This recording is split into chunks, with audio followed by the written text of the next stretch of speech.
Hello అండి, ముందుగా అందరికీ నాగు స్వయం సమాచారం ఛానల్కి స్వాగతం.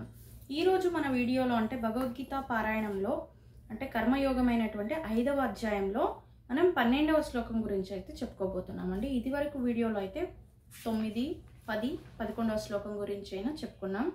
ఏ శ్లోక వివరణ అయినా ఒకటే.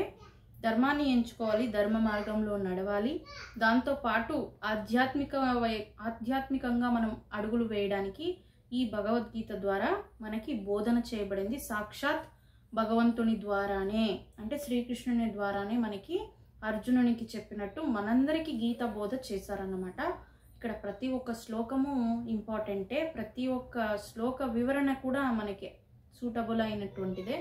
ఎలాంటి సిచ్యువేషన్లో మనం ఎలా అడుగులు వేయాలనేది మనకి నేర్పబడింది. కాబట్టి ప్రతి ఒక్కరూ ఈ ఒక భగవద్గీతని వినడం కానీ చదవడం కానీ అధ్యయనం చేసుకోండి, అలవాటు చేసుకోండి. మీ జీవన శైలిలో పిల్లలకు కూడా అలవాటు చేపియండి. ఈ లేటెస్ట్ జనరేషన్లో అయితే ఆధ్యాత్మికం వైపుగా అడుగులు వేయడం అనేది మర్చిపోతున్నారు. కాబట్టి ఇలాంటి వాటి వల్ల, ఇలాంటి గ్రంథాలని పఠించడం వల్ల అయినా వాళ్ళకి కొంత జ్ఞానం అనేది ఏర్పడుతుంది. కాబట్టి ఒక హాఫ్ అన్ అవర్ కేటాయించి దీన్ని చదివి వినిపించి వాళ్ళకి అర్థమయ్యేలా చెప్పండి. చదవగలిగిన వాళ్ళు చదవనివ్వండి, చదవలేని వాళ్ళకి పెద్దలు ఉన్నారు కదా, వాళ్ళైతే ఇప్పటి నుంచి కొంచెం అలవాటు చేపించి అర్థబోధన చేయండి.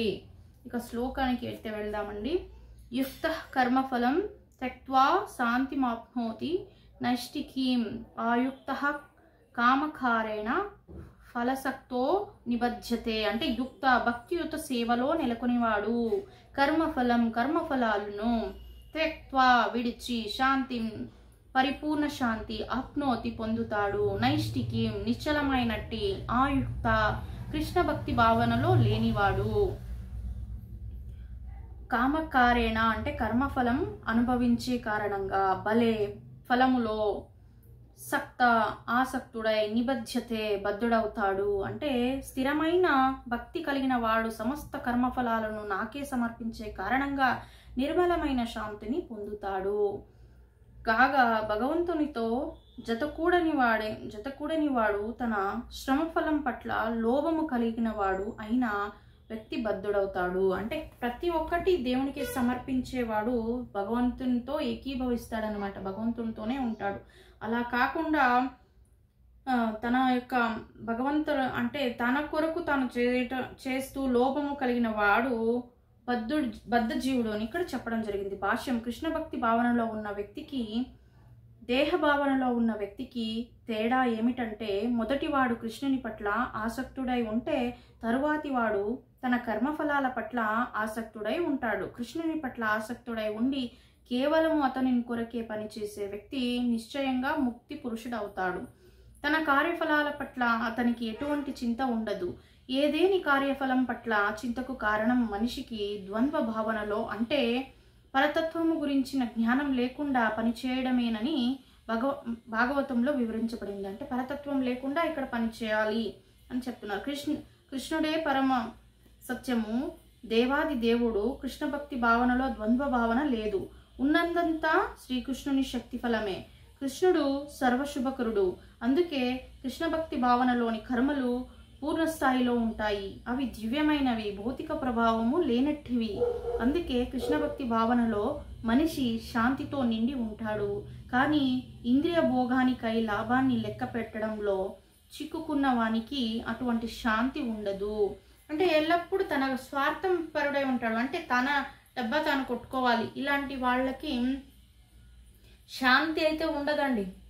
అంటే కృష్ణుడే అన్ని విధాలా మనకి, కృష్ణుడే ప్రతి ఒక్క శక్తి, కృష్ణుడే ప్రతి ఒక్క ఆనందము, కృష్ణుడే ప్రతి ఒక్క అంటే మనకి కలిగించిన ఇంద్రియాలని కూడా కృష్ణుడే అని ఎవరైతే ఫీల్ అవుతారో అలాంటి వాళ్ళకి శాంతి కలిగి ఉంటారు. అలా కాకుండా ఇంద్రియ భోగాలకి తన కోసం తను పనిచేస్తూ తనను చూసి తను మురిచిపోతూ ఉంటారు. నేను ఇలా ఉన్నాను, నేను అలా ఉన్నాను, నేను అలా చేయబోతున్నాను, నేను ఇలా చేయబోతున్నానని. కానీ సర్వశక్తులు భగవంతునివి అనేవి మర్చిపోతారన్నమాట. అలాంటి వాళ్ళకి శాంతి అనేది ఉండదు అని ఇక్కడ చెప్పడం జరిగింది. కృష్ణునికి అన్వంగా వేరొక అస్తిత్వం లేదనే అవగాహనే శాంతికి, అభయత్వానికి వేదిక. ఇదే కృష్ణ భక్తి భావన రహస్యము. అంటే శాంతికి, అభయత్వానికి నిజమైన వేదిక కృష్ణ భక్తి, ఇంకొకటి లేదు. కృష్ణుడే, కృష్ణ భక్తే శాంతికి నిజమైన వేదిక. అంటే మన ఇక్కడ కృష్ణుని పట్ల భక్తిని వ్యక్తపరుస్తూ తన నామ సంకీర్తనాలని, శ్లోకాలని, దేవస్థానాలను సందర్శించడం, సేవ చేయడం, నలుగురుకు కృష్ణ భక్తిని బోధించడం, ఇవన్నీ కూడా కృష్ణ భక్తి భావనలే. వీటిని పెంపొందించుకోవాలి. ఇలాంటి వాళ్ళకి శాంతి ఉంటుంది. ఇంద్రియ భోగాల పట్ల అవగాహన ఉన్న, అంటే ఇంద్రియ భోగాల పట్ల ఆశపడుతూ ఉంటారు చూడు, అలాంటి వాళ్ళకి శాంతిని కోల్పోతారు. ఇది ఒక వేదిక. ఏది? కృష్ణుడు అనేది శాంతికి, అభయత్వానికి నిజమైన వేదిక. కృష్ణ భక్తిలోని రహస్యం ఇదే అని ఇక్కడ చెప్పడం జరిగింది 12వ శ్లోకంలో. ఇక 13వ శ్లోకం అండి. సర్వకర్మాణి మనసా సన్నస్త్యస్తే సుఖం వశి నవద్వారే పురే దేహి నైవ కుర్వన్న కారయన్. అంటే అన్ని కర్మలను మనస మానసికంగా, సన్నస్యే విడిచిపెట్టి, అస్తే వసిస్తాడు, సుఖముగా, వశము చేసుకున్నవాడు, నవద్వారే 9 ద్వారాలు ఉన్నట్టి ప్రదేశమైన, పురములో, దేహి దేహదారి, ఏవా నిశ్చయంగా, నకుర్వన్ అంటే ఏది చేయకుండా, నకారయాన్ అంటే చేయించకుండా, దేహదారి తన స్వభావాన్ని నియంత్రించి సమస్త కర్మలను మానసికంగా విడిచిపెట్టినప్పుడు, కర్మను చేయకుండా, కర్మకు కారణం కాకుండా ఉండి 9 ద్వారాలు కలిగిన పురములో అంటే భౌతిక దేహంలో సుఖంగా వహిస్తాడు. అంటే భాష్యం ఏంటంటే, దేహదారి అయిన జీవుడు 9 ద్వారాలున్న పురములో నివసిస్తాడు. దేహ కర్మలు అంటే దేహరూప నగరము యొక్క కర్మలు కానీ ప్రత్యేక గుణాలను బట్టి అప్రయత్నంగా నిర్వహించబడతాయి. ఆత్మ తాను దేహస్థితులకు ఆధీనమై ఉన్నప్పటికీ కోరితే ఆ స్థితులకు అతీతమై కాగలుగుతుంది. కేవలము తన ఉన్నత స్వభావ నిష్కృతి కారణంగానే అది భౌతిక దేహంలో తాధ్యాత్మము చెందుతుంది. అందుకే అది దుఃఖాల పాలవుతుంది. కృష్ణభక్తి భావన ద్వారా జీవుడు తన నిజమైన స్థితిని జాగృతం చేసుకుని ఆ విధంగా బంధనము నుండి బయటపడతాడు. అందుకే మనిషి కృష్ణభక్తి భావనను చేపట్టినప్పుడు వెంటనే దేహ కలాపాల నుండి పూర్తిగా దూరం అవుతాడు. ఆలోచనలు పూర్తిగా మారిపోయి అటువంటి నియంత్రిత జీవితంలో అతడు 9 ద్వారాల పురంలో సుఖంగా జీవిస్తాడు. ఆ 9 ద్వారాలు ఈ క్రింది విధంగా పేర్కొనబడ్డాయి. అంటే మన ఒక శరీరాన్ని 9 ద్వారాలు ఉన్న ఒక మహాపురముగా ఇక్కడ చెప్పడం జరిగింది. వాటి పట్ల అంటే కోరికలను తీర్చుకొని ఇంద్రియ భోగాల పట్ల ఉన్నవాడు ఎలాంటి వాళ్ళైనా సరే ఈ యొక్క కృష్ణ భక్తి భావనలోకి వచ్చిన తర్వాత వాటి పట్ల అవగాహన కానీ, వాటి పట్ల వ్యామోహం కానీ తొలగి కృష్ణ భక్తి భావనలో ములగడం జరుగుతుంది. అంటే అవగాహన పెంపొందించుకోవడం జరుగుతుంది కృష్ణ భక్తి భావన పట్ల. ఆ 9 ద్వారాలు ఈ క్రింది విధంగా పేర్కొనబడ్డాయి. నవద్వారే పురే దేహి హంసో లీలాయతే బహి వశి సర్వస్య లోకస్య స్థావరస్య చరస్యవహ సరస్యవచ. అంటే జీవుని దేహంలో వసించే భగవంతుడే విశ్వమంతటా సకల జీవులకు నియామకుడు. దేహము 9 ద్వారాలను, 2 కళ్ళు, 2 నాసికారంధ్రాలు, 2 చెవులు, 1 నోరు, గుదము, మర్మాంగము కలిగి ఉంటుంది. జీవుడు తన బద్ధ స్థితిలో దేహముతో తాదాత్మ్యము చెందుతాడు. కానీ తనలో ఉన్న భగవంతునితో తాదాత్మ్యము చెందినప్పుడు దేహంలో ఉన్నప్పుడైనా అతడు భగవంతునిలాగా స్వతంత్రుడవుతాడు. శ్వేతాత్వోపనిషత్తులో 3:18 శ్లోకంలో ఈ విధంగానే దీన్ని పేర్కొనబడ్డారు. అంటే సహజంగా ఈ ద్వారాలతో పాటు తను నివసించి ఉన్నప్పుడు మానవుడు, కాకపోతే మానవుని లోపల ఉన్న ఆత్మను గుర్తెరిగి పరమాత్మని గురించి అవగాహన పొందినప్పుడు సాక్షాత్తు భగవంతునిలాగా స్వతంత్రుడు అయిపోతాడు మనిషి. అలా కావడమే ఆధ్యాత్మిక వైపుగా అడుగులు వేయటం. అందుకే కృష్ణ భక్తి భావనలో ఉన్నవాడు భౌతిక దేహానికి చెందిన బాహ్య కర్మలు, లోపల కర్మల నుండి ముక్తుడై ఉంటాడు. ఎవరైతే కృష్ణ భక్తి భావనలో ఉంటారో ఈ భౌతిక దేహానికి చెందిన బాహ్య కర్మలు, లోపల కర్మల నుండి ముక్తుడై ఉంటాడు. లోపల స్మరిస్తూ ఉంటాడు కదా భగవంతుని.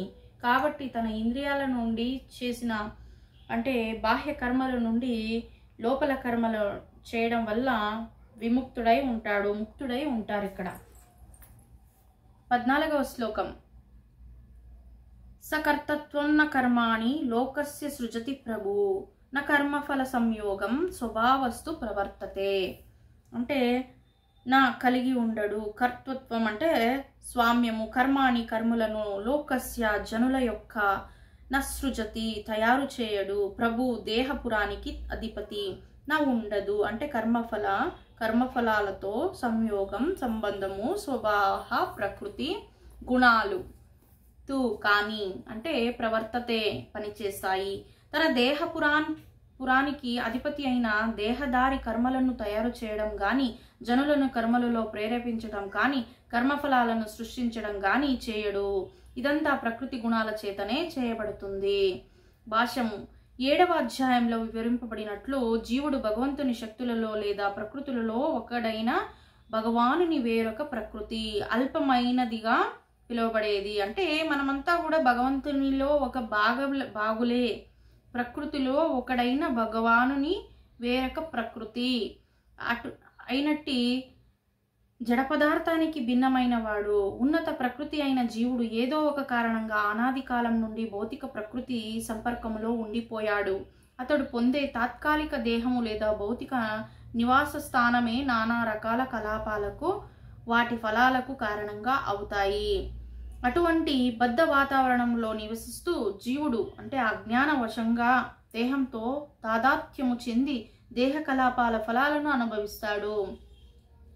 అనంతకాలం నుండి కలిగిన అజ్ఞానమే దేహపరమైన సుఖ దుఃఖాలకు కారణము. జీవుడు దేహ కలాపాల నుండి బయటపడడానికి కర్మఫలాల నుండి కూడా ముక్తుడవుతాడు. ఎలా అంటే శ్రీకృష్ణ భక్తి భావనలో తన యొక్క భక్తిని ప్రేరేపించుకోవడం వల్ల వీటన్నిటి ద్వారా కూడా ముక్తి చెందుతారన్నమాట. దేహపురంలో ఉన్నంత వరకు అతడు దానికి అధిపతిగా కనిపించిన నిజానికి అతడు దాని యజమాని గాని, దాని కర్మఫలాలని నియామకుడు గాని కాడు. అతడు కేవలము జీవన సంఘర్షణ చేస్తూ భవసాగరము మధ్యలో ఉన్నాడు. అంటే సముద్రపు అలలు అతనికి తల్లక్రిందులు చేస్తుంటాయి. వాటిపై అతనికి నియంత్రణ ఉండదు. దివ్యమైన కృష్ణభక్తి భావన ద్వారా నీళ్ల నుండి బయటపడడమే దానికి చక్కని పరిష్కారము. కేవలము అది అతనిని సర్వ సంక్షోభాల నుండి కాపాడుతుంది. అంటే నీళ్ళలో ఉన్నారు అంటే ఇప్పుడు మనం ఈ శరీరంలో మనం జీవిస్తున్నాము. అవకతవకలు ఆలోచనలు అనేక విధాలుగా సతమతం అయిపోతూ ఉంటాం. ఏది ఎలా చేయాలో తెలియక జీవన శైలిని ఒకరిని చూసి ఇంకొకరు ఫాలో అవుతూ అలా అలా అలా ప్రకృతికి మనం మమేకమై ప్రకృతిలో జీవిస్తూ ఉంటాం. కాకపోతే కృష్ణ భక్తి భావనలో ఉన్న వాళ్ళకి ఒక మంచి క్లారిటీ అయితే వస్తుంది. ఎలా జీవితాన్ని కొనసాగించాలి, ఎందుకు మనం ఇక్కడ వచ్చాం, మనం ఇక్కడ రావడానికి కారణం ఏంటి, మన దేహ ఇంద్రియ కలాపాలు ఏం చేయాలి, ఇంద్రియాలను యూజ్ చేసి మనం ఎలాంటి కర్మలను చేయాలి, అది భగవంతునికి దగ్గరగా అవ్వడానికి అది ఎంతలా పెంపొందించుకోవాలి అనేది అవగాహన జరుగుతుంది ఎప్పుడు కృష్ణ భక్తి భావనలో ఉన్నప్పుడు. ఇదేనండి వాటి వీడియో. 4గురికైతే షేర్ చేయడం మర్చిపోకండి. Thank you for watching.